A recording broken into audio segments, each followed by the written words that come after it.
Welcome back to Primetime Sports Monday.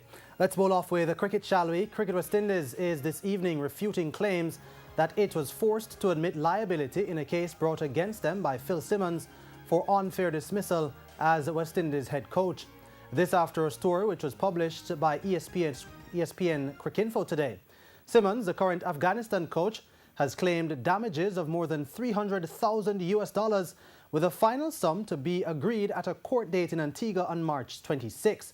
With legal costs included, the episode could cost CWI $400,000 or more.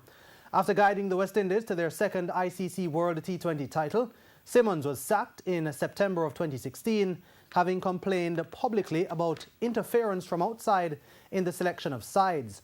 The timing of the news could cause considerable embarrassment and perhaps damage to the current CWI president, Dave Cameron, who will look for his fourth term in the upcoming presidential election.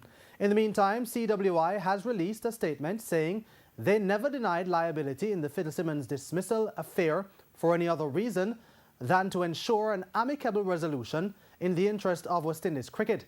CWI also highlighted that the negotiations with the former coach and his representatives are ongoing, and that while they have a hearing date for March 26, they're hoping to reach a settlement soon.